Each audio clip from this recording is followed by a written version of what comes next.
जो काही आता सप्टेंबरचे पैसे सोडलेत माझ्या मायमाऊलींना, ऑक्टोबरचे नोव्हेंबरचे 3000 रुपये परत तुम्हाला पाठवतो। भाऊबीजेला पण माझ्या बहिणीला, माझ्या मायमाऊलीला मी तिला ओवाळणी देणार म्हणजे देणार। 2,52,00,000 इतक्या महिलांना आपण हा लाभ आज आम्ही CDBTच्या माध्यमातून आम्ही वितरित करतो। मुख्यमंत्री माझी लाडकी बहीण योजना अतिशय लोकप्रिय झालेली आहे। 1.5 कोटी माझ्या महिला भगिनींनी बहिणींनी त्यापैकी आज 33 लाख बहिणींच्या खात्यामध्ये 990 कोटी रुपये आज जमा झालेले आहेत। पूर्णपणे रक्कम त्याच्यामध्ये टाकली। आता उद्याही पैसे जमा होतील। 17 तारखेला प्रमुख कार्यक्रम आहे हा आणि त्याच्यामध्ये जे पात्र आहेत बहिणी त्यांच्या सर्वांच्या खात्यामध्ये 2 हप्ते इन्स्टॉलमेंट 3000 रुपये जमा होतील।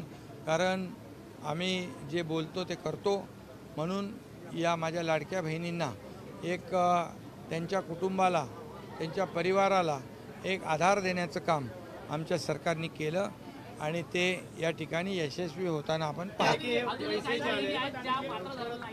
ज्या ज्या बहिणीचे कागदपत्र त्याच्यामध्ये त्रुटी असेल, त्या अपात्र असतील, त्यांना त्यांचे कागदपत्र घेऊन त्यांचं व्हेरिफिकेशन केलं जाईल आणि त्यांनाही पात्र केलं जाईल। लवकरात लवकर जे पैसे खात्यामधून काढावे, कुठेतरी आता ते म्हणत होते की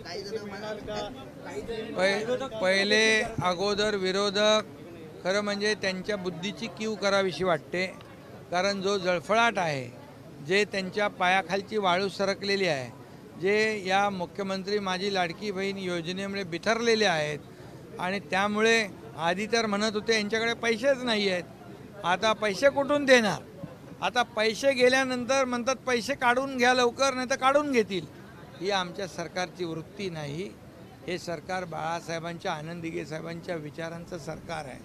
हे लोकांच्या मनातलं सरकार आहे।